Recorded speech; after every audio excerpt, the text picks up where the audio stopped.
பாவம் விலகிய பின்னும் வீரியம் கொண்டே மயக்குகையில், விரும்பிய பாவம் விலகிய பின்னும் வீரியம் கொண்டே மயக்குகையில், நிலைத்திடும் தேவனின் அரசாட்சி ஈந்திடும் வாழ்வில் தினம் வெற்றி. தேவா உன் சாட்சி நான், தினம் தேவை உன் ஆசிதான். தேவா உன் சாட்சி நான். Good morning and praise the Lord. பிரார்த்தனை செய்வோம். அன்பின் ஆண்டவரே, உம்முடைய ஆவியானவர் எங்கள் நடுவிலே அசைவாட வேண்டும் என்றும் அவருடைய திரு பிரசன்னத்தை வெளிப்படுத்த வேண்டும் என்றும் பாடினோம். எங்கள் உள்ளத்தின் ஆழத்திலிருந்து அதுவே எங்கள் ஜெபமா இருக்கிறது சுவாமி. பலத்தினாலும் அல்ல, பராக்கிரமத்தினாலும் அல்ல, என்னுடைய ஆவியினாலே ஆகும் என்று சொன்னீர் அல்லவா. மனித சொற்கள், கருத்துக்கள் எங்களை உயிர்ப்பிக்க முடியாது, எங்களுக்கு வளர்ச்சியையும் வாழ்வையும் தர முடியாது. உம்முடைய கருத்துக்கள், உம்முடைய சொற்கள் எங்களை ஆற்றி தேற்றி கட்டி எழுப்ப முடியும். ஆகையினாலே உம்முடைய சொற்களாய், உம்முடைய சத்தியங்களாய், கருத்துக்களாய் இருக்கட்டும், முழுவதும் ஆண்டு கொள்ளும். இதற்கு எதிராக இருக்கிற எல்லா சக்திகளையும் ஆவிகளையும் உம்முடைய நாமத்திலே கட்டுகிறோம். மகிமை எடுத்துக்கொள்ளும், வெற்றி எடுத்துக்கொள்ளும். எங்கள் ஆண்டவர் இயேசு கிறிஸ்துவின் மூலமாய் வேண்டிக் கொள்கிறோம் பிதாவே, ஆமென். அப்போஸ்தலர் 22வது அதிகாரம் மிகவும் முக்கியமான ஒரு அதிகாரம். ஏனென்றால் தம்முடைய சாட்சியை பவுல் தாமாகவே முதல் முறையாக சொல்லுவதை இந்த அதிகாரத்திலே பார்க்கிறோம். 3 இடங்களிலே பவுலுடைய மாற்றத்தை குறித்து, குணப்படுதலை குறித்து, ரட்சிப்பின் அனுபவத்தை குறித்து படிக்கிறோம். 9வது அதிகாரத்திலே லூக்கா எழுதுகிறார்.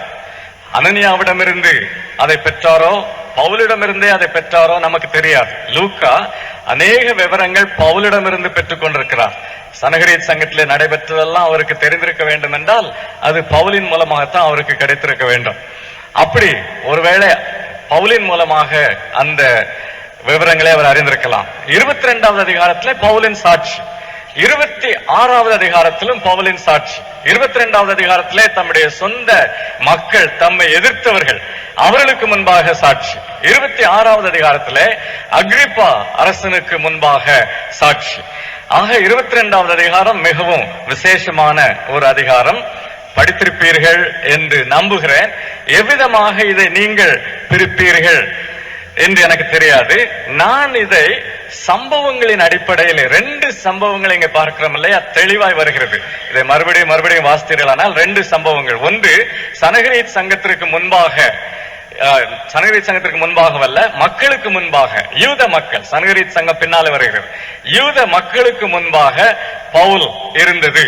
அடுத்தது சேனை தலைவன் அவரை கோட்டைக்குள் கொண்டு போய் அவர்களுக்கு இடையே நடைபெற்றது. ஆக 2 தெளிவான சம்பவங்களை இங்கே பார்க்கிறோம். ஆக இவ்விதமாய் நாம் இதை பிரிக்கலாம். முதல் பிரிவு யூத மக்களுக்கு முன் 1 முதல் 23 வரை. 2வது பிரிவு சேனாபதிக்கு முன் 24 முதல் 30 வரை. 2 பிரிவுகள் தான். யூத மக்களுக்கு முன் 1 முதல் 23 வரை, சேனாபதிக்கு முன் 24 முதல் 30 வரை. முதல் வசனம். சகோதரரே, பிதாக்களே, பாருங்கள், அவர் அழைக்கும் பொழுது கூட அன்பை வெளிப்படுத்தி, மரியாதை வெளிப்படுத்தி அழைக்கிறார் இல்லையா. நாமவே எதிரிகளை உண்டு பண்ணிக் கொள்ளக்கூடாது. இது ரொம்ப முக்கியமான காரியம். தெரு பிரசங்கத்திற்கு, வெளி பிரசங்கத்திற்கு போகும் பொழுது, வீடுகளை சந்திக்கும் பொழுது, நற்செய்தியை மற்றவர்களுக்கு கொடுக்கும் பொழுது, ஏன் மற்ற ஊழியங்களிலும் கூட, நற்செய்தி ஊழியத்தில் மட்டுமல்ல, அருட்பணி ஊழியத்தில் மட்டுமல்ல, மற்ற ஊழியங்களிலும் கூட வேண்டுமென்று நாமவே எதிரிகளை ஏற்படுத்திக் கொள்ளக்கூடாது. நம்முடைய நடை, நம்முடைய சொற்கள், நாம் பழகுகிற முறை, இதன் மூலமாகவே சில சமயத்தில் மற்றவர்களுக்கு வெறுப்பை ஏற்படுத்தி விடுகிறோம். சில விசுவாசிகள் அப்படிதான். கர்த்தருக்காக அவர்களை மக்கள் எதிர்க்கவில்லை. இவர்களுடைய சுபாவம், இவர்களுடைய நடை, இவர்களுடைய பேச்சு, அதிலேயே எதிர்ப்பும் வெறுப்பும் உண்டாகி விடுகிறது. அது இருக்கக்கூடாது. தெய்வ மக்களாய் இயேசு கிறிஸ்துவை வெளிப்படுத்துகிறவர்களாய் நாம் இருக்க வேண்டும். அவருடைய பணிவு, அவருடைய தாழ்மை, மரியாதை இதெல்லாம் காணப்பட வேண்டும். அப்படியானா ஒரு மனிதனிடத்துல ஆண்டவரை பற்றி பேசுவதற்கு முன்பு ரொம்ப பக்குவம் தேவை, நல்ல ஆயத்தம் தேவை. ஜெபித்து, ஆண்டவரே என்னுடைய மனுஷீகமோ என் பாவமோ அங்க வெளிப்படாதபடி நான் ரொம்ப கரடு முரடான பேர்வழி சுவாமி, என் மனைவியே சொல்லியிருக்கா, ஆகையினால அந்த கரடு முரடான தனம் அங்க வெளிப்படக்கூடாது, நீர் வெளிப்பட வேண்டும் இல்லையா? நம்முடைய பாவங்களில வேறுபாடு இருக்கிறது. சில ஆட்கள் கரடு முரடாகவே இருக்கிறோம், சிலர் மிருதுவா சாதுவா தயவா இருப்பாங்க. அந்த பாவத்தை முழுவதும் அவர் ஆட்கொள்ள இடம் கொடுக்கணும். கரடு முரடான பேர்வழிகள் அங்க போய் மக்களுக்கு முன்பாக நின்று கரடு முரடான பேர்வழிகளா இருந்துடக்கூடாது, மக்கள் ஏற்றுக்கொள்ள மாட்டார்கள். ஆகினாலே நாமவே வெறுப்பை ஏற்படுத்தக்கூடாது. ஏற்படுத்திவிட்டு கர்த்தருக்காக பாடுபடுகிறேன், சுவிசேஷத்துக்காக பாடுபடுகிறேன் சொல்லிடக்கூடாது. சுவிசேஷத்துக்காக வருகிற பாடுகள் உண்டு, ஆனா நாமவே பாடுகளை ஏற்படுத்திக் கொள்ளக்கூடாது. இங்க பாருங்க, பவுல் எங்கேயும் எல்லா இடத்திலேயும், சனகரித் சங்கமானாலும் சரி, அக்ரிப்பா ராஜாவானாலும் சரி, பெஸ்துவானாலும் சரி, பேலிக்ஸ் ஆனாலும் சரி, எல்லார் முன்பாகவும் மரியாதையாய் நடந்து கொள்கிறார். பின்னாலே ஒரு சம்பவம் வருகிறது, நாளைக்கு பார்க்க போகிறோம். அந்த பிரதான ஆசாரியரை பார்த்து அவர் சொன்ன சொற்கள், அதற்கும் விளக்கம் என்ன என்று நாளைக்கு பார்ப்போம். இங்க பாருங்க, சகோதரரே, அப்போ தம்மை ஒரு யூதர் ஆக்கி கொண்டு, நானும் உங்களை போலதான், நானும் ஒரு யூதன் தான் என்று சொல்வது போல, சகோதரரே, பிதாக்களே, வயதிலும் அனுபவத்திலும் எனக்கு முன்னானவர்களே, முதிர்ந்தவர்களே என்று ஒப்புக்கொள்கிறார். சகோதரரே, பிதாக்களே, நான் இப்பொழுது உங்களுக்கு சொல்ல போகிற நியாயங்களுக்கு செவி கொடுப்பீர்களாக. தாம் சொல்ல போகிறது நியாயங்கள் என்று அழைக்கிறார். ஆங்கிலத்திலே அது டிஃபென்ஸ் என்று சொல்லலாம். அப்போ அவர் தமக்காகத்தாமே வாதம் செய்கிறார். நீதிமன்றத்திலே வாதிப்பது போல தமக்காகத்தாமே அவர் நியாயங்களை அறிவிக்கிறார், வாதிக்கிறார். எபிரேய பாஷையிலே பேசுகிறார், அதுவும் முக்கியம். நம்முடைய ஆங்கில அறிவை காட்ட வேணும்னு சொல்லி ஆங்கிலத்துல போய் பேசிட்டு இருந்தா சரியாகுமா? இதெல்லாம் வந்து விடுது பாருங்க. இந்த பாவம் இருக்குதே, இது வந்துடுது ஊழியத்துல. அதை போய் காட்டுறதா முக்கியம்? நான் படித்தவன், நான் PhD, நான் MA போய் காட்டுறது அமைதி. அவர்கள் எதை ஏற்றுக்கொள்வார்களோ, அவர்களுடைய உள்ளத்தை திறக்கக்கூடியது எதுவோ அதைத்தானே நான் செய்ய வேண்டும். என்ன போய் அங்க காட்டுவதா முக்கியம் சுவிசேஷ ஊழியத்துல, சாட்சி கொடுப்பதில்ல. அப்போ எபிரேய பாஷையில பேசுகிறார். அராமிய மொழி, அதுதான் அவர்களுடைய மொழி, அராமிய மொழி. எபிரேய பாஷைன்னு சொல்லப்படுவது அராமிய மொழி, அரமைக். அந்த பாஷையிலே பேசுகிறார். அவர்கள் உடனே அமைதலாகி விட்டார்கள். கிரேக்க பாஷையில பேசியிருந்தால் அல்லது லத்தீன் பாஷை எல்லாம் அவருக்கு தெரியும், அந்த பாஷைகளில பேசியிருந்தா கேட்டிருக்க மாட்டார்கள், உடனே கல்லை தூக்கி போட்டு அனுப்பி விட்டிருப்பார்கள். இங்க அராமிய மொழியில பேசுகிறார். இது ரொம்ப முக்கியம். அவரவர்களுடைய மொழியிலே அவரவர்களுக்கு நாம் பேச வேண்டும் இல்லையா? மொழி தெரியாதபடி அருட்பணி களங்களுக்கு செல்லும் பொழுது கூட மொழியை கற்றுக்கொள்வது மிகவும் முக்கியம். ஆக அவர்களுடைய மொழியிலே பேசுகிறார். அவருடைய சாட்சியை 3வது வசனம் முதல் நாம் பார்க்கிறோம். 3வது வசனம் முதல் 21வது வசனம் வரை, அந்த முதல் 2 வசனங்கள் தவிர மற்ற பகுதி நாம் வாசிக்க கேட்ட அந்த பகுதி பவுலுடைய சாட்சி. இந்த சாட்சியிலே நமக்கு ஒரு நல்ல மாதிரி இருக்கிறது. எடுத்துக்காட்டட்டுமா? முந்தின வாழ்க்கையை பற்றி எத்தனை வசனங்கள் தெரியுமா? 3 வசனங்கள். சாட்சியில முந்தின வாழ்க்கையை பற்றி 3 வசனங்கள். நம்மிலே சிலர் சாட்சி கொடுக்கும் பொழுது பாதிக்கு மேல நாம எப்படி மகிமை உள்ள ஒரு பாவியாக இருந்தவன்னு காட்டி கொடுக்கிறோம் இல்லையா? இது கர்த்தரை மகிமைப்படுத்துமா? நான் குடித்தேன், நான் வெறித்தேன், நான் அதை பண்ணேன், இதை பண்ணேன், அப்படி இருந்தேன், தேவையில்லையே. அதை குறித்து நாம் வெட்கப்பட்டு தாழ்மையோடு தானே சாட்சி சொல்லுகிறோம். அப்போ முந்தின வாழ்க்கையின் மகிமையை பற்றி சொல்லி என்ன பிரயோஜனம்? அந்த பதவியில் இருந்தேன், இந்த பதவியில் இருந்தேன், அப்படி இருந்தேன், நான் ஊருக்குள்ள வந்தேன்னு சொன்னா சிம்ம சொப்பனமா தான் மக்கள் என்னை பார்ப்பார்கள், எல்லாம் பயந்து நடுங்குவார்கள். என்ன பிரயோஜனம் அதெல்லாம் சொல்லி? பழைய வாழ்க்கையை பத்தி 3 வசனம். சாட்சி எத்தனை வசனம்? 14, 5, 19 வசனம் சாட்சி. 19 வசனத்துல 3 வசனம் முந்தின வாழ்க்கையை பற்றி. அருமையான தெய்வ மக்களே, வசனத்தை கற்றுக்கொள்ளுகிறோம் இங்க இல்லையா? அப்ப நீங்களும் நானும் இந்த வசனத்துக்கு ஏற்றபடி நம்முடைய ஊழியத்தையும் வாழ்க்கையை அமைத்துக் கொள்ள வேணும். இல்லைன்னு சொன்னா இந்த 28 நாளும் வீண்தான். விவரங்கள் அறிய இங்கு நாம் வரவில்லை, அல்லது நம்முடைய ஆர்வத்தை தீர்த்து கொள்ள இங்கு நாம் வரவில்லை. இது எப்படி அது எப்படி என்று அறிந்து கொள்ள வரவில்லை. ஆண்டவரே என்னோடு பேசும், என் வாழ்க்கையை மாற்றி அமையும், என் ஊழியத்தை மாற்றி அமையும் என்கிற ஜெபத்தோடு தானே வந்திருக்கிறோம் இல்லையா? அல்லேலூயா. அப்படிதான் வந்திருக்கிறோம். அப்போ ஆண்டவர் கற்றுத்தரும் பொழுது கேட்டுக்கொள்ள வேண்டும். எனக்கு அவர் கற்றுத்தந்தது என்ன, உங்களோடு நான் பகிர்ந்து கொள்வது என்ன, சாட்சி கொடுக்கும் போது ஜாக்கிரதையா இருக்கணும். கடவுளை மகிமைப்படுத்தணும், இயேசு கிறிஸ்துவை மகிமைப்படுத்த வேண்டும். 3 வசனம் என்ன பற்றி, என் பழைய அனுபவத்தை பற்றி சொல்ல. பிறகு அவருடைய திருப்பம், குணப்படுதல், அதை பற்றி 11 வசனம். பிறகு அவருடைய அழைப்பை பற்றி 5 வசனம். பார்த்தீர்களா? முந்தின வாழ்க்கை, திருப்பம். அப்ப அதிகமாய் அவர் சொல்லுவது தம்முடைய திருப்பத்தை பற்றி, மாற்றத்தை பற்றி, ரட்சிப்பை பற்றி. பிறகு அழைப்பை பற்றி சொல்கிறார். அப்புறம் அவருக்கு நிறைய இயற்கைக்கு அப்பாற்பட்ட அனுபவங்கள் கிடைத்தன, மற்றவர்கள் பிரமிக்கக்கூடிய அனுபவங்கள். அந்த அனுபவங்களை பத்தி எல்லாம் பேசுகிறாரா பாருங்க. இப்போ இந்த சாட்சியை அவர் சொல்லும் பொழுது ஏற்கனவே அவர் 3ஆம் வானம் வரைக்கும் எடுத்துக்கொள்ளப்பட்டிருந்தார். கொரிந்தியருக்கு எழுதுகிறாரே, அந்த நிருபம் இந்த சம்பவத்திற்கு முன்பாகவே எழுதப்பட்டது. அப்போ அதுல என்ன சொல்கிறார்? 2 கொரிந்தியர் 12 3ஆம் வானம் வரைக்கும் எடுத்துக்கொள்ளப்பட்டேன், அங்கே பேசுகிற சில காரியங்களை கேட்டேன், என்ன பேசினார்கள் என்று ஒரு வார்த்தையும் சொல்லவில்லை. இல்ல அங்க என்ன பார்த்தேன் என்றாவது சொன்னாரா? பிதாவானவர் இப்படி இருந்தார், மோசே அங்க இருந்தார், எலியா அங்க இருந்தார்லாம் ஒண்ணும் கிடையாது.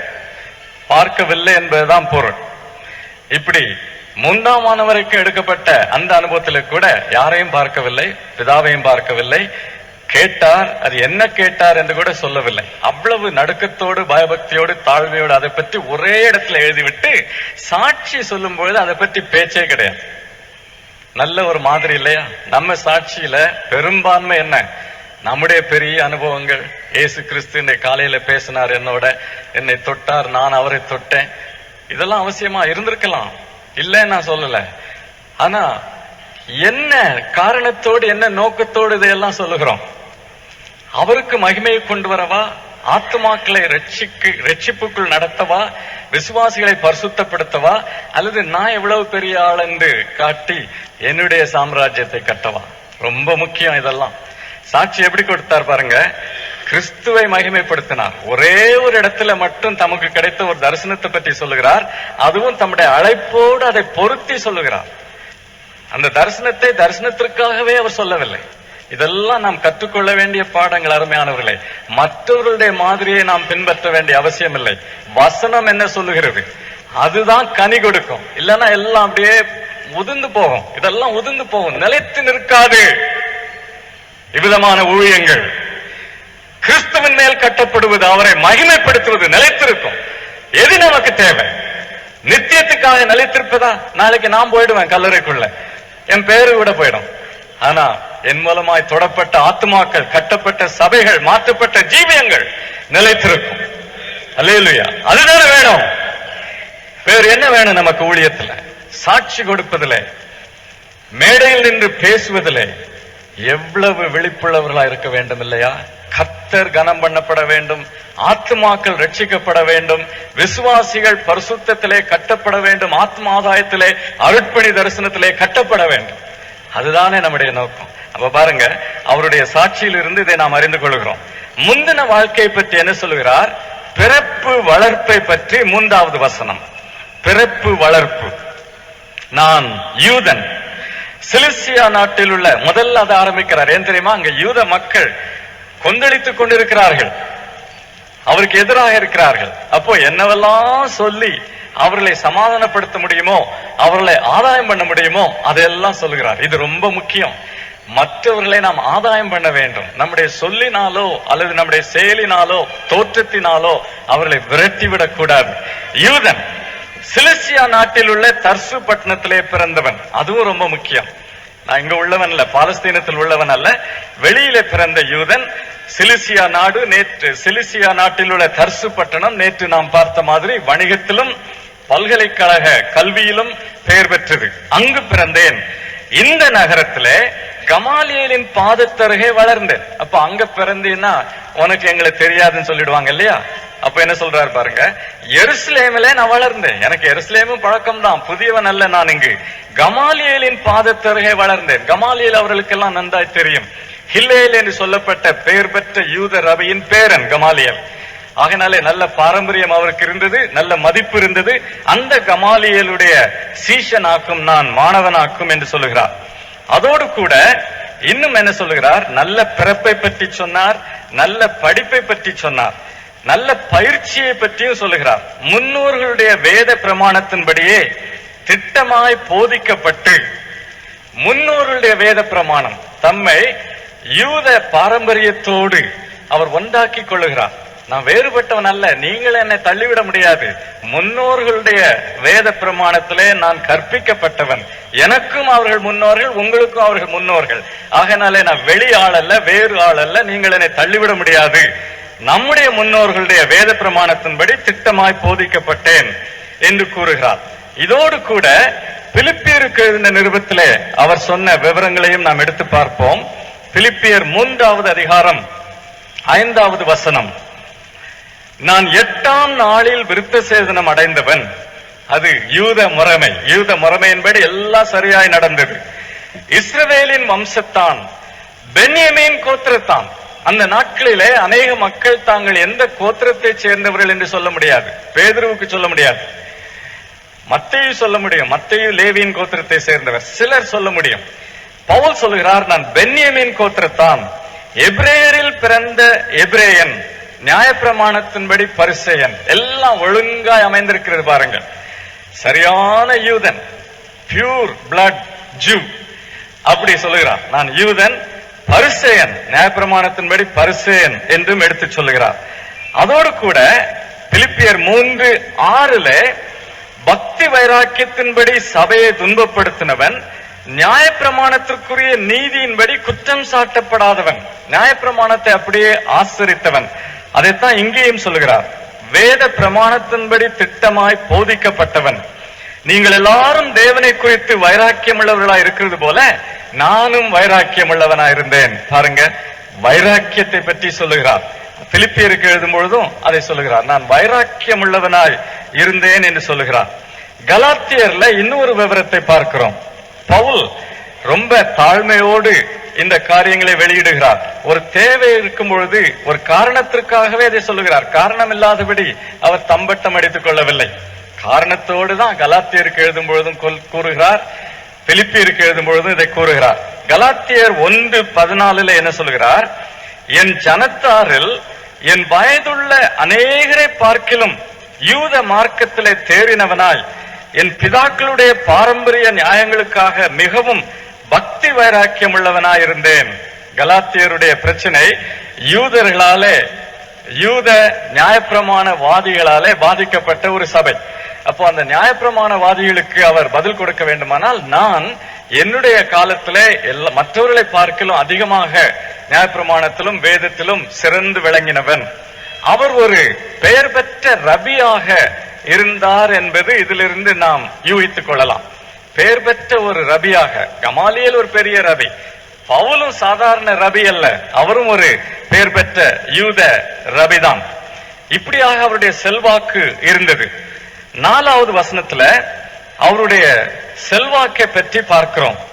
நான் இந்த மார்க்கத்தாராகிய புருஷரையும் ஸ்திரீகளையும் கட்டி சிறைச்சாலைகளில் ஒப்புவித்து மரண பரியந்தம் துன்பப்படுத்தினேன். இவ்வளவு செய்ய வேண்டுமானால் அவருக்கு எவ்வளவு அதிகாரம் இருந்தது, செல்வாக்கு இருந்தது பாருங்கள். 5வது வசனம். அதற்கு பிரதான ஆசாரியரும் மூப்பர் யாவரும் சாட்சி கொடுப்பார்கள். அவர்கள் கையிலே நான் சகோதரருக்கு நிருபங்களை வாங்கி கொண்டு தமஸ்குவில் இருக்கிறவர்களும் தண்டிக்கப்படும்படிக்கு அவர்களை கட்டி எருசலேமுக்கு கொண்டு வரும்படி அவ்விடத்திற்கு போனேன். பிரதான ஆசாரியர் எனக்கு கடிதங்களை கொடுத்தார். சனகரீத் சங்கம் என்னை தங்களுடைய பிரதிநிதியாய் அனுப்பினார்கள் என்று கூறுகிறார். அப்போ தம்முடைய செல்வாக்கு, அதிகாரம் எப்படி இருந்தது என்பதை வெளிப்படுத்துகிறார். இதுதான் முந்தின வாழ்க்கையை பற்றி அவர் சொன்ன காரியங்கள். பிறப்பு, வளர்ப்பு, நல்ல பிறப்பு, நல்ல படிப்பு, பிறகு மதபக்தி, வைராக்கியம், செல்வாக்கு, எல்லாவற்றையும் பற்றி சொல்லிவிட்டு இப்பொழுது தம்முடைய குணப்படுதலை குறித்து, மாற்றத்தை குறித்து, தம்முடைய திருப்பத்தை குறித்து எழுதுகிறார். திருப்பத்தை பற்றி, கன்வர்ஷன், குணப்படுதல் என்றால் திருப்பம் தானே, திரும்புவது, கடவுளிடமாய் திரும்புவது. 6 முதல் 16 வரைக்கும். நான் பிரயாணப்பட்டு தமஸ்குவுக்கு சமீபமான போது மத்தியான வேளையிலே சடிதியாய் வானத்திலிருந்து பேரொளி உண்டாகி என்னை சுற்றி பிரகாசித்தது. இந்த விவரங்கள் எல்லாம் நாம் ஏற்கனவே வாசித்திருக்கிறோம். இதுல அவர் முக்கியமாய் வெளிப்படுத்துவது என்ன? இயேசு கிறிஸ்து உயிரோடு இருக்கிறார், அவர் உயிர்த்தெழுந்தார், அவர் உயிரோடு இருக்கிறார், நான் அவரை பார்த்தேன், அவர் என்னை மாற்றினார். அப்போ தம்முடைய மாற்றத்துக்கு காரணம் யார்? தேவன். இதைத்தான் அவர் எடுத்து சொல்லுகிறார். இந்த யூதர்கள், அவர்களுக்கு தெரியும், அநேகருக்கு தெரியும், பிரதானாசாரியருக்கு தெரியும், மூப்பருக்கு தெரியும், அப்படி இருந்த நான் இப்படி மாறி இருப்பேன், ஆனால் அதற்கு தேவன் தான் காரணம், கடவுள் தான் காரணம். இயேசு கிறிஸ்து உயிரோடு இருக்கிறார். உங்களுக்கு தெரியும், நான் எவ்வளவா எதிர்த்தேன், அவர் உயிரோடு எழும்பவில்லை, இதெல்லாம் போலித்தனம் என்று சொல்லி எதிர்த்தேனே, எனக்கு இப்பொழுது தெரியும் அவர் உயிரோடு இருக்கிறார். அப்போ சாட்சியில அவர் முக்கியமாக விரும்பினது என்ன? இயேசு கிறிஸ்து உயிரோடு இருக்கிறார் என்கிற சத்தியத்தை அவர்கள் அறிய வேண்டும். என்னை மாற்றினது கடவுள் என்பதை அவர்கள் அறிய வேண்டும். முழு மகிமையும் கடவுள் மேல, அவருடைய சாட்சியில, இயேசு கிறிஸ்துவின் மேல. பிறகு 10வது வசனம், நான் ஆண்டவரே நான் என்ன செய்ய வேண்டும் என்றேன். அதற்கு கர்த்தர், நீ எழுந்து தமஸ்குவுக்கு போ, நீ செய்யும்படி நியமிக்கப்பட்டதெல்லாம் அங்கே உனக்கு சொல்லப்படும் என்றார்.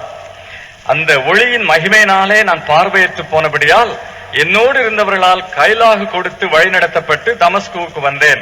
இந்த விவரங்களையும் 9வது அதிகாரத்தில் கூறப்பட்ட விவரங்களையும் ஏற்கனவே நாம் படித்த அந்த விவரங்களையும் ஒத்து பார்ப்பீர்களானால் அநேக விவரங்கள் ஒன்றா இருக்கின்றன, சில விவரங்கள் வித்தியாசம். ஏன் தெரியுமா? இந்த யூத மக்கள், கொந்தளித்து நிற்கும் இந்த யூத மக்களுக்கு எப்படியாவது இயேசு கிறிஸ்துவை அறிவிக்க வேண்டும், தம்முடைய சாட்சி தமக்கு அவர் செய்தது அதை அவர்கள் ஏற்றுக்கொள்ள வேண்டும் என்கிற ஒரே நோக்கத்தோடு அவர் பேசினதுனால இந்த வேறுபாடுகளை நாம் பார்க்கலாம். சரி, அந்த வேறுபாடுகளிலே என்ன பார்க்கிறோம்? முன்னோர்களை பற்றி அவர் சொன்னதை பார்த்தோம், தேவனுடைய பங்கு என்ன என்பதையும் நாம் பார்த்தோம். இன்னொன்று அனனியாவை பற்றி அவர் சொல்லுகிறது 12வது வசனத்திலே, வேத பிரமாணத்தின்படி பக்தியுள்ளவன். அப்போ இந்த அனனியா பழைய ஏற்பாட்டிலே நியாயப்பிரமாணத்திலே நன்றாய் ஊறி போனவர், அறிமுகமானவர், அதன்படி பக்தியாய் தம்மை காத்து கொண்டவர். அங்கே குடியிருக்கிற, தமஸ்குவிலே குடியிருக்கிற சகல யூதராலும், பார்த்தீர்களா, கிறிஸ்தவர்கள் என்று சொல்லவில்லை, விசுவாசிகள் என்று சொல்லவில்லை, அங்க குடியிருக்கிற யூதராலே நல்லவன் என்று சாட்சி பெற்றவர். அப்போ நீங்கள் அறிய வேண்டும், இந்த அனனியா எங்க இருந்து வந்தாரு, இவர் யாரு, முன்பின் தெரியாதவர் நீங்க யோசிக்க கூடாது. இந்த அனனியா வேத பிரமாணத்தின்படி பக்தி உள்ளவர், அங்கே உள்ள யூதர்களாலே நற்சாட்சி பெற்றவர். அதை எடுத்து சொல்லுகிறார்.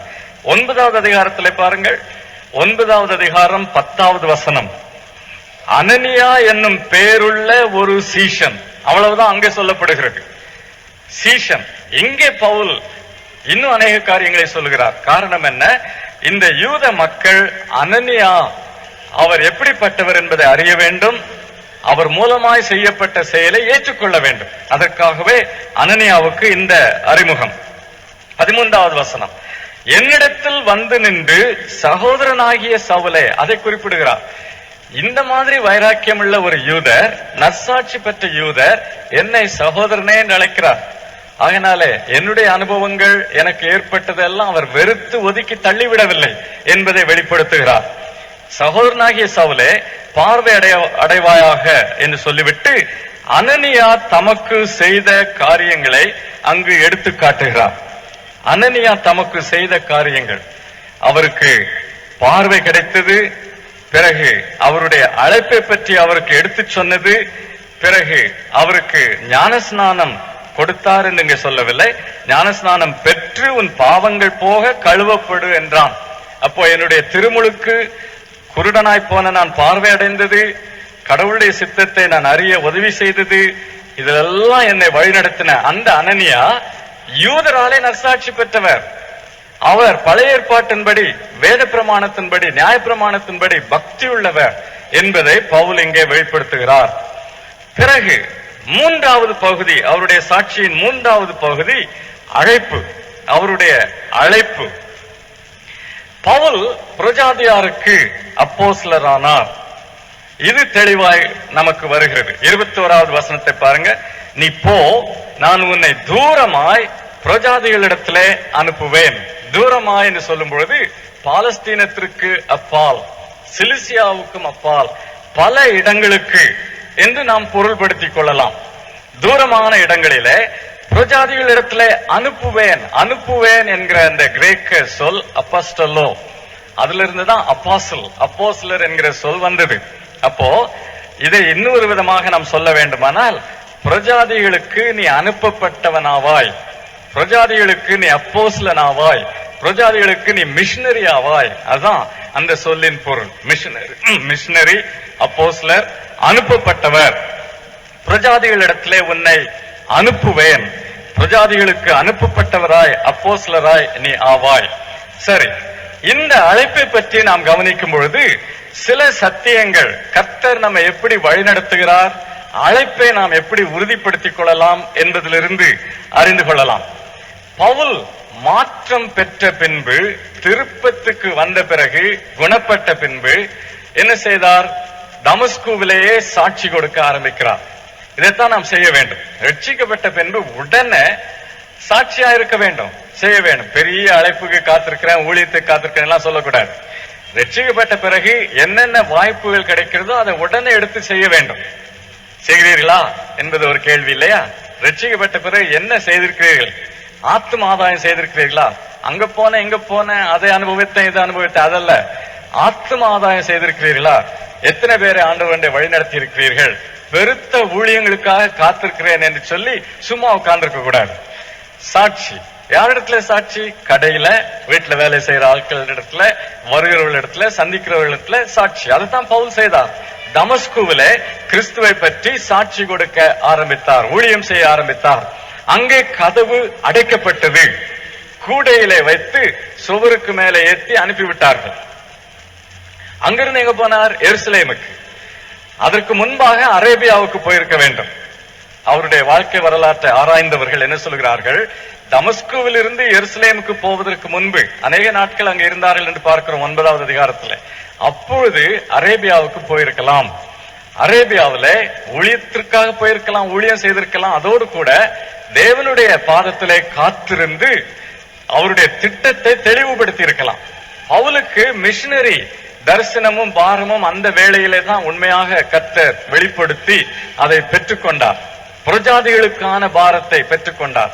பழைய ஏற்பாட்டை வாசித்து அறிந்து, நாம் ஏற்கனவே பார்த்தபடி ரோமர் 15வது அதிகாரத்தை எடுத்து பார்ப்பீர்களானால் அவருடைய புரஜாதிகளுக்கான ஊழியத்தின் அடிப்படை முழுவதையும் அந்த அதிகாரத்திலே பார்க்கிறோம். ரோமர் 15 அங்கே என்ன சொல்லுகிறார்? ஆகமங்களில் இருந்து வசனத்தை எடுத்து சொல்லுகிறார். வரலாற்று நூல்களில் இருந்து 2 சாமுவேல் இருந்து எடுத்து சொல்லுகிறார். ஞான நூல்களில் இருந்து, சங்கீதத்திலிருந்து எடுத்து சொல்லுகிறார். தீர்க்க தரிசன நூல்களில் இருந்து, ஏசாயாவில் இருந்து, யோவேலில் இருந்து எடுத்து சொல்லுகிறார். அப்ப இதெல்லாம் பார்க்கும் பொழுது பழைய ஏற்பாட்டிலே தேவனுடைய மீட்பின் திட்டத்தை, அர்ப்பணி திட்டத்தை பவுல் நன்றாய் கண்டுகொண்டார். இது அரேபியாவிலே சம்பவித்ததா இருக்கலாம். அப்போ ஆண்டவர் நம்மை ஊழியத்திலே வழி நடத்துவது, முதலாவது செய்ய வேண்டியதை செய்யணும். பிறகு அடைத்த கதவுகளின் மூலமாகவும் திறந்த கதவுகளின் மூலமாகவும் வழி நடத்துவார். அவர் என்ன திட்டமிடுகிறாரோ அதற்கான கதவை அவர் திறந்து கொடுப்பார். நாம் போய் முட்டி இடித்து தள்ளி நுழைய வேண்டிய அவசியம் இல்லை. கதவை அடைத்தால் சரி, இங்க நான் போகக்கூடாது, ஆகையினாலே அடைக்கிறார் இந்த கதவை எடுத்துக்கொள்ள வேண்டும். அடைத்த கதவுகளின் வழியாகவும் மூடின கதவுகளின் வழியாகவும் நடத்துவார். அப்போ எருசலேமிலே வந்து அவர் ஊழியத்தை ஆரம்பிக்கிறார். வேத வசனங்களின் மூலமாகவும் நடத்துவார். வேத வசனங்களின் மூலமாக கர்த்தருடைய திட்டத்தை அறிந்து கொண்டார். ஐயா, எனக்கு மிஷினரி அழைப்பில்லையேன்னு சொன்னா, வேதத்தை வாசித்திருக்கிறீங்களா? நற்செய்தி நூல்களிலே ஆண்டவர் கொடுத்தார இறுதி கட்டளை, பிரதான கட்டளை, அதை படித்திருக்கிறீர்களா? பவுலின் நிருபங்களை வாசித்திருக்கிறீர்களா? இதெல்லாம் கர்த்தர் பேசவில்லையா? எப்படி நற்செய்தி அறியாத மக்களுக்காக அவர் உள்ளம் துடிக்கிறது என்பதை அங்கே வெளிப்படுத்தவில்லையா? இப்படி வசனங்களின் மூலமாகவும் அவர் நடத்துகிறார். எருசலேமுக்கு வந்தால் அங்கேயும் கதவு அடைபடுகிறது. யூதர்களுக்கான கதவுகள் எல்லாம் அடைபட்டு விட்டன. இல்லைன்னா பவுல் யூத ஊழியத்திலேயே சென்றிருப்பார். யூதர்கள் நடுவில் தான் ஊழியத்தை ஆரம்பித்தார். தமஸ்குவிலையும் அப்படி, எருசலேமிலையும் அப்படி. ஆனால் அந்த கதவுகள் மூடப்பட்டன. ஆகையினாலே புரஜாதியார் ஊழியத்திற்கு ஆண்டவர் அவரை ஆயத்தப்படுத்தி வருகிறார். அப்போஸ்தலர் 9வது அதிகாரத்தை எடுத்து பாருங்க. 9வது அதிகாரம் 15வது வசனம். நீ போ, அவன் புறஜாதிகளுக்கும் ராஜாக்களுக்கும் இஸ்ரவேல் புத்திரருக்கும் என்னுடைய நாமத்தை அறிவிக்கிறதற்காக நான் தெரிந்து கொண்ட பாத்திரமாயிருக்கிறேன். பொதுவான ஒரு அழைப்பு அனனியாவின் மூலமாய் கொடுக்கப்பட்டது. என்ன? பிரஜாதிகளுக்கும் ராஜாக்களுக்கும் இஸ்ரவேல் புத்திரருக்கும். பிரஜாதியாருக்கு மட்டும் என்று சொல்லவில்லை. நீ பிரஜாதியாரின் அப்போஸ்தலன் என்று சொல்லவில்லை. கர்த்தர் எப்பொழுதுமே எல்லாவற்றையும் உடனடியாக வெளிப்படுத்தி விட மாட்டார். 5 ஆண்டு திட்டங்கள் 10 ஆண்டு திட்டங்கள் கொடுப்பது கடவுளின் வழி அல்ல. அவர் அவிதமாய் நம்மை வழிநடத்த மாட்டார். உன்னை ஒரு பெரிய ஊழியக்காரனாக்க போறேன், ஒரு பெரிய சபையை நீர் கட்டுவார் என்று எல்லாத்தையும் முதல்ல சொல்லிட மாட்டார். படிப்படியாக நம்மை அவர் வழி நடத்துகிறார். எங்கேயோ ஆரம்பிக்கிறோம், அவர் நம்மை வழி நடத்துகிறார். என்னுடைய வாழ்க்கையில எந்த கதவுகள் திறக்கப்படும், எந்த வாய்ப்புகள் வரும், எவ்விதமாய் பயன்படுத்துவார் எனக்கு ஒண்ணுமே தெரியாது. அவர் என்ன செய்ய சொன்னாரோ அதை செய்து கொண்டே வந்தேன். இன்னும் அப்படிதான் செய்து கொண்டே போகிறேன். போகும்பொழுது அவர் கதவுகளை திறக்கிறார், அவர் உயர்த்துகிறார், விசாலமான காரியங்களை கொடுக்கிறார், வாய்ப்புகளை தருகிறார். இதெல்லாம் அவர் செய்வார். நானா உட்கார்ந்து இப்படித்தான் செய்வது என்று தீர்மானிப்பதில்லை. ஒரு வாலிப தம்பி ஒரு கடிதம் எழுதினார். அந்த கடிதத்துல, ஐயா நான் ஊழியத்துக்கு வரணும்னு வாஞ்ச இருக்குது, ஆண்டவர் அழைக்கிற மாதிரி படுது. ஆனா ஒண்ணு உங்ககிட்ட சொல்ல விரும்புறேன், நீங்க ஆலோசனை கொடுக்கலாம்.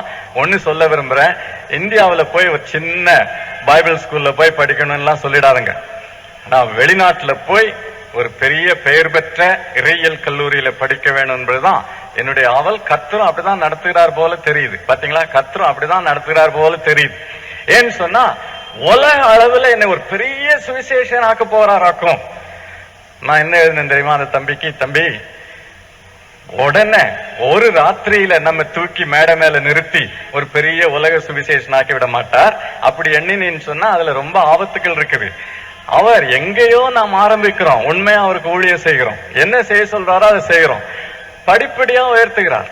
இன்றைக்கு உலக அரங்கிலே இருக்கும் பெரும் ஊழியர்கள் எல்லாம் ஒரு ராத்திரியில உயர்த்தப்பட்டவர்கள் இல்ல, ஒரு ராத்திரியில பெரும் ஊழியர்களாக்கப்பட்டவர் இல்ல. நீ இதை அறிய வேணும். அவர் உன்னை உடைப்பதற்கு, நொறுக்குவதற்கு, எங்கேயோ வைத்து உன்னை பக்குவப்படுத்தி பயன்படுத்துவதற்கு இடம் கொடு. படிப்படியா அவர் நடத்துவார். நீ உலக சுவிசேஷன் ஆக மாட்டான்னு நான் சொல்லல, ஆனா இன்னைக்கு அப்படி யோசிச்சுட்டு நாளைக்கு அப்படி ஆயிட மாட்டேன்.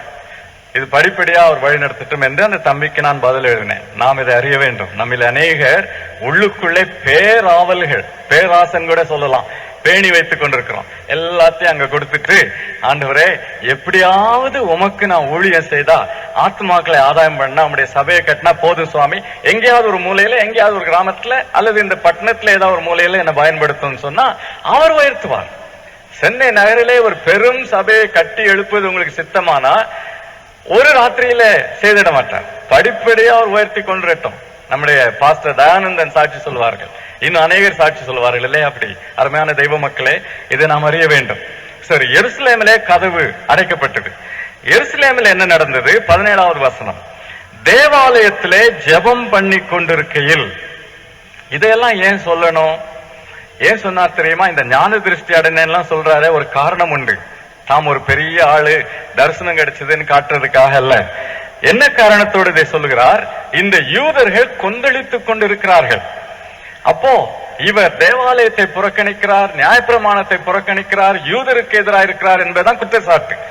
அதனாலே தம்மை யூதரோடு ஒன்றாக்கி கொண்டு, உங்கள் முன்னோர் என்னுடைய முன்னோர், எனக்கு ஆலோசனை கொடுத்து ஆரம்ப நாட்களில் உதவி செய்த அனனியா யூதரால் நற்சாட்சி பெற்றவர் என்றெல்லாம் சொல்லிவிட்டு தேவாலயத்துக்கு நான் போனேன். நான் தேவாலயத்தை புறக்கணித்தவன் அல்ல, தேவாலயத்துக்கு போனேன். அந்த தேவாலயத்திலே கர்த்தர் எனக்கு இந்த தரிசனத்தை கொடுத்தார். ஆகினால எங்கேயோ இருந்து நான் இதை பெற்றுக்கொண்டேன் என்று நினைக்காதிருங்கள். அரேபியாவில் அல்ல, தேவாலயத்திலே நான் பெற்றேன். ஞான திருஷ்டி அடைந்து அவரை தரிசித்தேன். அவர் என்ன சொன்னார்? நீ என்னை குறித்து சொல்லும் சாட்சியை இவர்கள் ஏற்றுக்கொள்ள மாட்டார்கள், ஆதலால் நீ தாமதம் பண்ணாமல் சீக்கிரமாய் எருசலேமை விட்டு புறப்பட்டு போ என்றார். நீங்க இப்ப செய்யறதெல்லாம் எனக்கு ஏற்கனவே கடவுள் வெளிப்படுத்தி விட்டார். எங்க வெளிப்படுத்தினார்? உங்கள் தேவாலயத்திலே தான். நீங்கள் பெரியதா எண்ணும் அந்த தேவாலயத்திலேயே நீங்கள் ஆராதிக்கும் கடவுள், நான் ஆராதிக்கும் கடவுள், அவர் எனக்கு வெளிப்படுத்தினார். பார்த்தீர்களா? அவருடைய சாட்சியின் முழு நோக்கமும் அவர்களை ஆதாயப்படுத்த வேண்டும். கொந்தளிக்கும் கூட்டத்திலே சிலராவது இருக்க மாட்டார்களா? அவர்களுடைய உள்ளமாவது தொடப்படாதா? அவருடைய வாழ்க்கையாவது மாறாதா? ஆத்ம பாரத்தோடு சாட்சியை கொடுக்கிறார். முதல் காரியம் தேவனை மகிமைப்படுத்த வேண்டும். அடுத்தது ஆத்மாக்கள் ஆதாயம் பண்ணப்பட வேண்டும். இதுதான் சாட்சியின் நோக்கம். இந்த தரிசனத்தை பற்றி சொன்னதும் அந்த நோக்கத்தோடு தான். சரி, ஆண்டவரே, உம்மிடத்தில் விசுவாசமாயிருக்கிறவர்களே நான் காவலில் வைத்து ஜெபாலயங்களில் அடித்ததையும் உம்முடைய சாட்சியாகிய ஸ்தேவானை பற்றி சொல்லுகிறார் பாருங்க. அவர்களுக்கெல்லாம் தெரியும் ஸ்தேவானை பற்றி. ஸ்தேவானுடைய சாவிலே பவுலுக்கு முக்கிய பங்கு இருந்தது என்பது அவர்களுக்கு தெரியும். அதை பற்றி சொல்லுகிறார். இப்படியெல்லாம் செய்தேனே என்றேன். 20வது வசனம். 21வது வசனம், நீ போ, நான் உன்னை தூரமாய் புரஜாதிகளிடத்திலே அனுப்புவேன், உன்னை புரஜாதிகளுக்கு அப்போஸ்தலன் ஆக்குவேன் என்று தம்முடைய தரிசனத்தை, அழைப்பை வெளிப்படுத்துகிறார். அப்போ அவர்களுக்கு அவர் அறிவித்தது என்ன? தமஸ்குவிலே நான் கிறிஸ்தவனானேன். ஏன்? கிறிஸ்துவை உயிர்த்தெழுந்தவராக கண்டேன். இது என்னுடைய திட்டம் அல்ல, கடவுள் குறுக்கிட்டு, என் வாழ்க்கையிலே குறுக்கிட்டு கிறிஸ்துவை எனக்கு காட்டி என்னை மாற்றினார். என்னுடைய அழைப்பு. பிரஜாதிகளை நான் அதிக மிகைப்படுத்துகிறேன் என்று நீங்கள் என்னை குற்றம் சாட்டுகிறீர்களே, இதுவும் என்னால் வந்ததல்ல. தேவாலயத்திலே வைத்து பிரஜாதியாருக்கு நான் அப்போஸ்தலனா இருப்பேன் என்று சொல்லி தேவனே வெளிப்படுத்தினார். பாருங்கள் எப்படி அவர்களை ஆதாயம் பண்ண அவர் முயன்றார் என்று. சரி, பவுலுடைய அழைப்புக்கு வருவோம். எருசலேமிலே அவருக்கு எதிர்ப்பு. எருசலேமிலே எதிர்ப்பு வந்தவுடனே நேரே தர்சுவுக்கு போனார். இதையும் நாம் ஏற்கனவே 9வது அதிகாரத்திலே பார்த்தோம். கப்பலிலே வைத்து நீ உன் சொந்த ஊருக்கு போப்பான்னு சொல்லி அனுப்பிவிட்டார்கள்.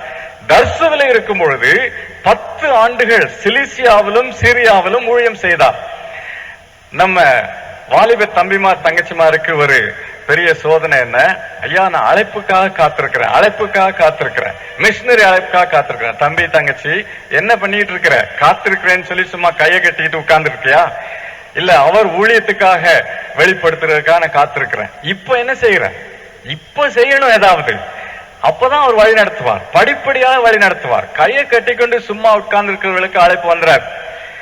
ஆத்ம பாரத்தோடு செய்ய வேண்டியதை செய்து செயல்பட்டு கொண்டிருக்கும் பொழுது அவர் படிப்படியாக வழி நடத்துவார். தர்சுவுக்கு போன பவுல் அங்கே சும்மா உட்கார்ந்து விடவில்லை, அங்கே ஊழியத்தை நிறைவேற்றினார். சிலிசியாவிலே சீரியாவிலே சபைகள் உருவாக்கப்பட்டது அந்த சமயத்திலே தான். பிறகு ஒரு நாள் கதவை தட்டும் சத்தம் கேட்டது. யார் என்று திறந்து பார்த்தால் பர்னபா. என்ன, எதுக்காக வந்தீங்க? அந்தியோகியாவிலே பெரிய ஊழியம் இருக்குது, என்னால செய்ய முடியாது எல்லாத்தையும். அது மட்டும் இல்ல, உமக்கு இருக்கிற வரங்கள் எனக்கு இல்லை, ஆகினாலே அதை நான் ஒப்புக்கொள்கிறேன், என்னோடு கூட வந்து அந்தியோகியாவிலே ஊழியம் செய்யும்.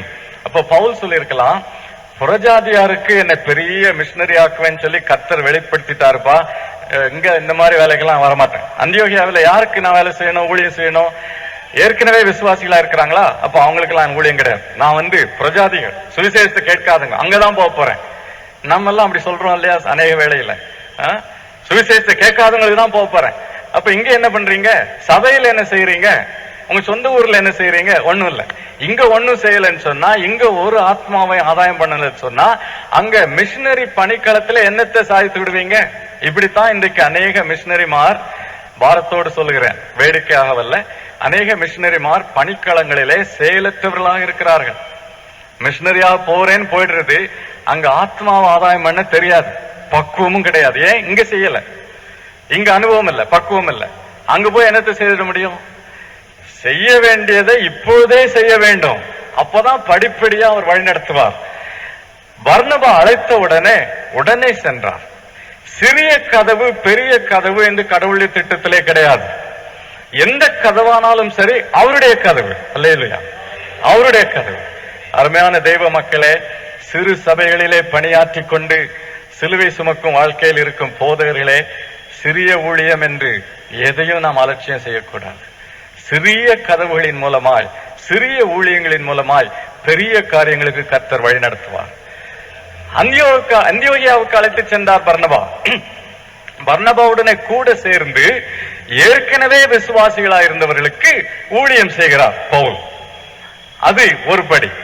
அங்கே இருக்கும் பொழுதுதான் அந்த சபையின் மூலமாகவும் ஆவியானவர் மூலமாகவும் வழிநடத்தப்பட்டு மிஷினரி ஆனார். பிரஜாதியாருக்கு அப்போஸ்தலர் ஆனார், மிஷினரி ஆனார். பார்த்தீர்களா எவ்வளவு படிகள்? படிப்படியாக வந்து இறுதியில அவருடைய வாழ்க்கை திட்டம் அவருக்கு தரப்பட்டது. தம்பி தங்கச்சி, பதறாதே, பொறுத்திரு. படிப்படியா நடத்துவார். இப்ப இருக்கிற வாய்ப்புகளை விட்டுட்டீங்கன்னா பின்னால நீ ஒண்ணுமே செய்ய முடியாது, ஒன்றுக்கும் லாயக்காக மாட்டாய். ஆகனாலே விழிப்போடு இப்போது உண்மையா இருக்க வேண்டும். சரி, பிரஜாதிகளிடத்துல அனுப்புவேன் என்று சொன்னான். இந்த அழைப்பிலே இன்னும் ஒன்று பார்ப்போம். அனனியாவின் சொற்கள் 14வது வசனம். அப்பொழுது அவன், யாரு? அனனியா, நம்முடைய முன்னோர்களின் தேவனுடைய திருவுள்ளத்தை நீ அறியவும், நீதிபரரை தரிசிக்கவும், அவருடைய திருவாய்மொழியை கேட்கவும் அவர் உன்னை முன்னமே தெரிந்து கொண்டார். அங்கே என்ன சொன்னார்? 9வது அதிகாரத்துல, நீ கர்த்தருக்கு பாத்திரமா இருப்பாய்.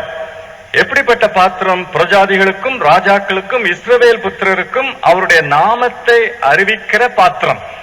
இங்கே என்ன சொல்லுகிறார் அனனியா? எல்லாம் அவர் சொன்னதுதான். ஆனா அந்த இடத்துல லூக்கா சிலவற்றை கூறுகிறார். இங்கே பவுல் இன்னும் அதிகமான விவரங்களை தருகிறார். ஆகையினாலே முரண்பாடுகள் இல்லை. இப்படிப்பட்ட பகுதிகளை வேதத்திலே பார்க்கும் பொழுது இது என்னையா பைபிள்ல ரொம்ப கான்ட்ரடிக்ஷன்ஸ் இருக்குது, வேதத்துல நிறைய முரண்பாடுகள் இருக்குதுன்னு சொல்லிடுவோம். சொல்லக்கூடாது. வேறுபாடுகள் இருக்கலாமே ஒழிய முரண்பாடுகள் இல்லை.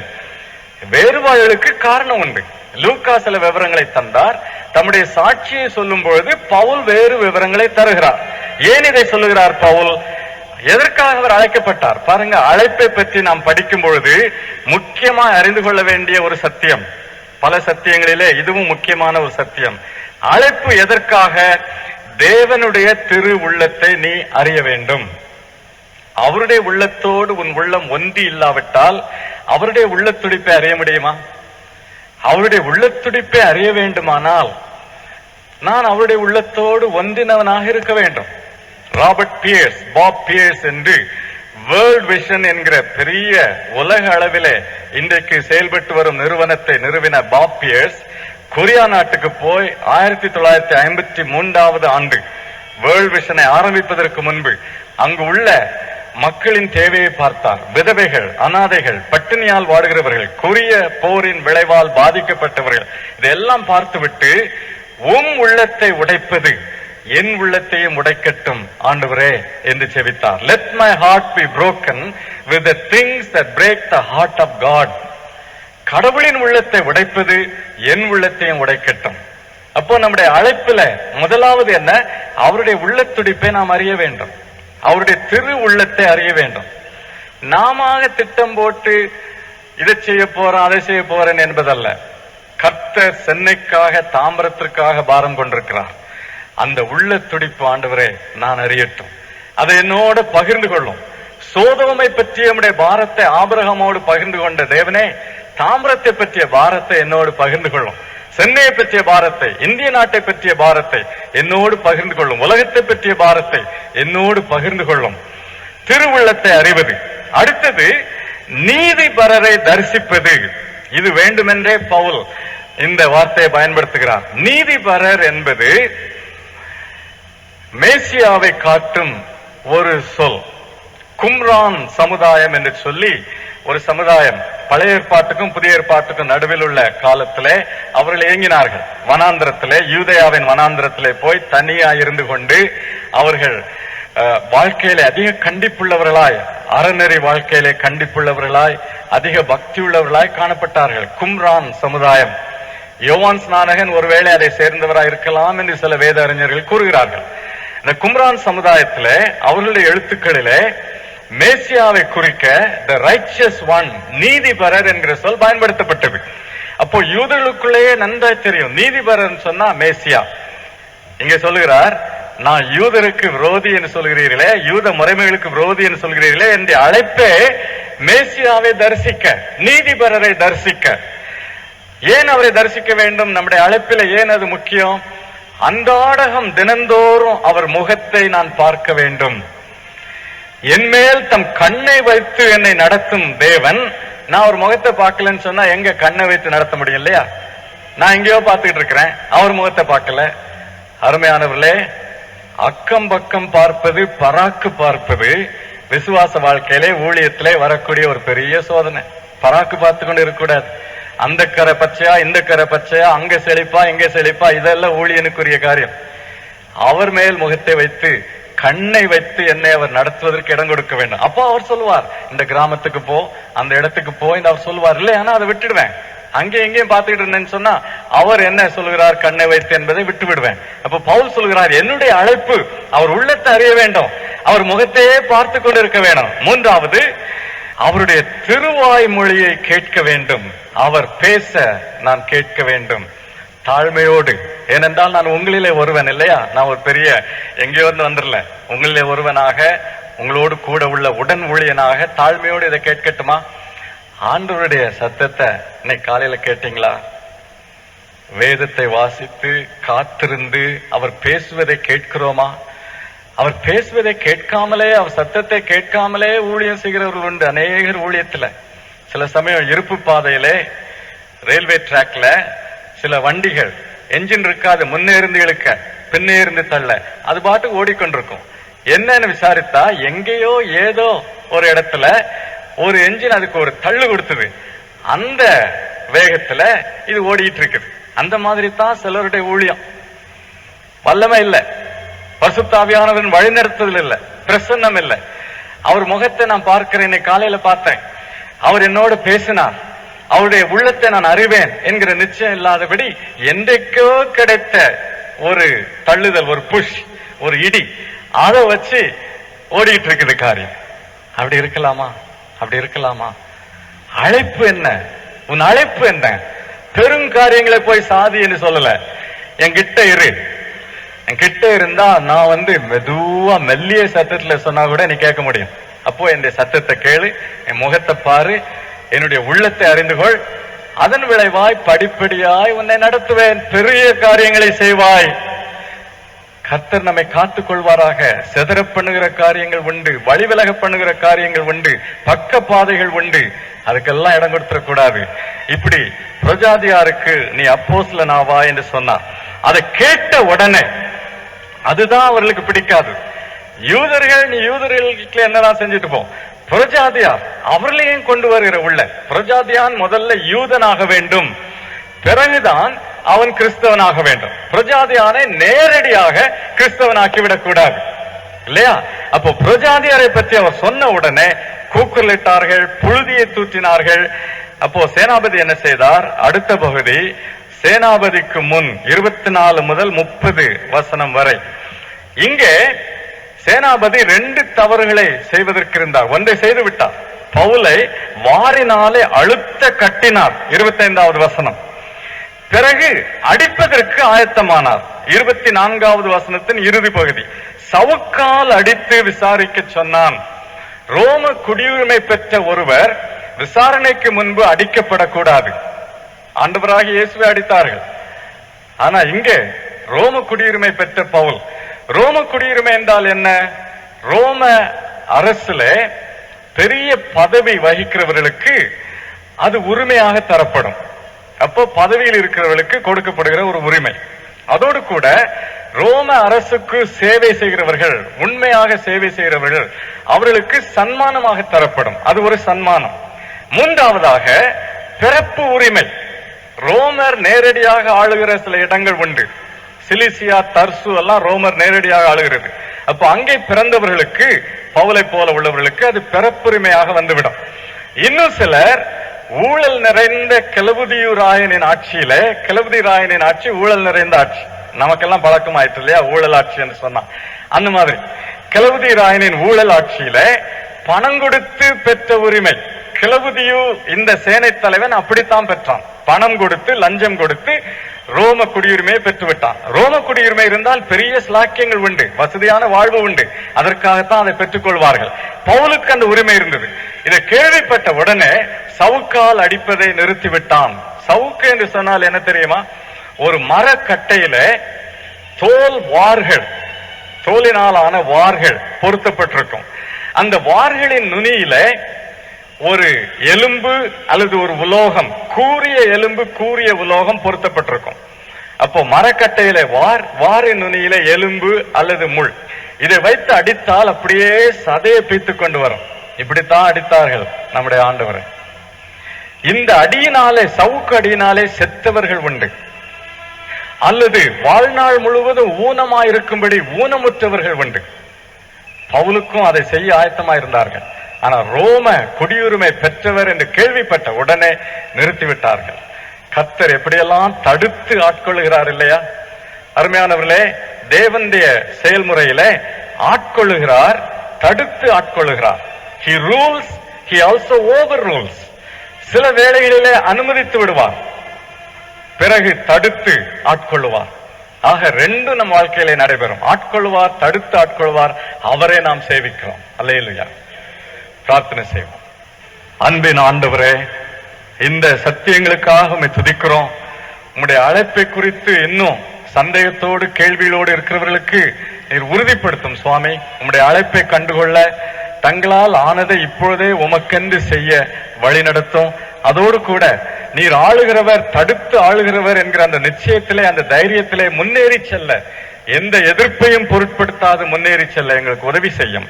ஆண்டவராகிய இயேசு கிறிஸ்துவின் நாமத்திலே வேண்டிக் கொள்கிறோம் பிதாவே. ஆமென்.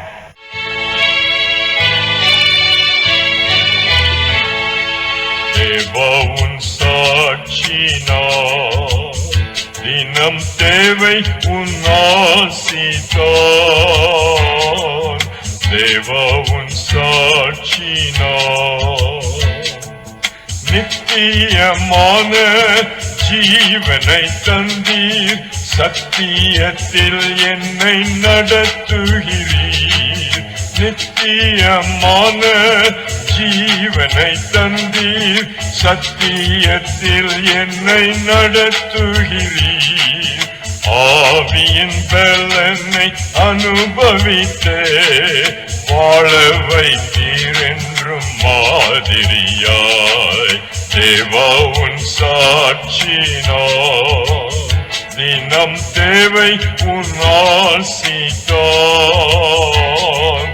தேவா உன் சாட்சினார்.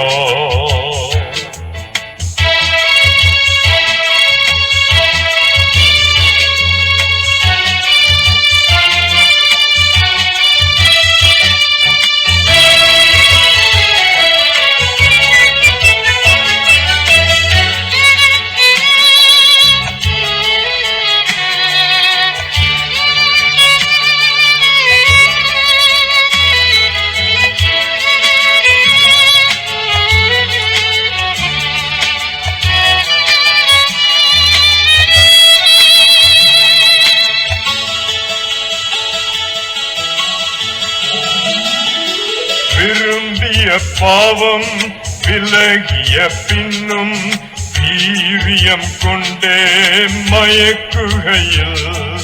விரும்பிய பாவம் விலகிய பின்னும் வீரியம் கொண்டே மயக்குகையில். நிலைத்திடும் தேவனின் அரசாட்சி, ஈந்திடும் வாழ்வில் தினம் வெற்றி. தேவா உன் சாட்சினார், தினம் தேவை உன் ஆசிதான். தேவா உன் சாட்சினார்.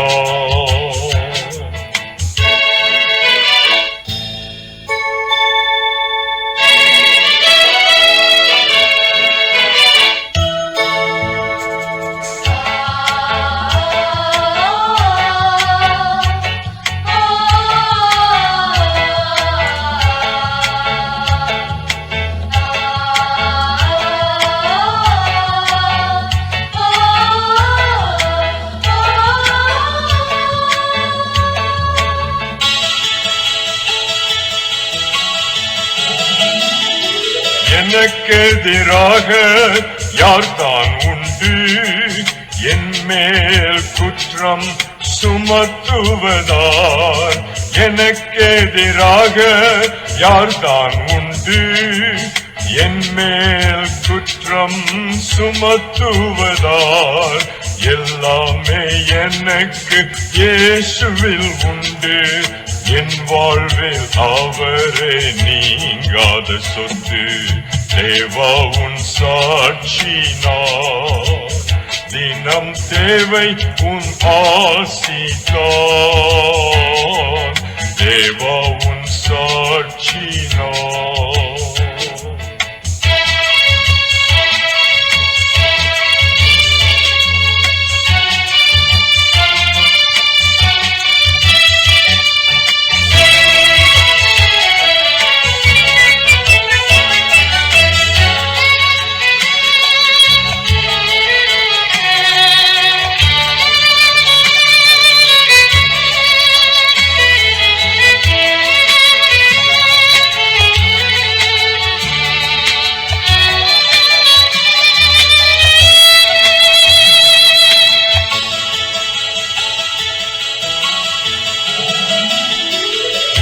உம்மையே தந்தீர் நன்மைகள் தருவீர் நீதிமானாய் என்றும் நிலைத்திருக்க உம்மையே தந்தீர் நன்மைகள் தருவீர் நீதிமானாய் என்றும் நிலைத்திருக்க வேண்டுதல் செய்வீர் எனக்காக மகிமை அளிப்பீர் முடிவாக தேவா உன் சாட்சி நான் தினம் தேவை உன் ஆசிதான் தேவா உன் சாட்சி நான்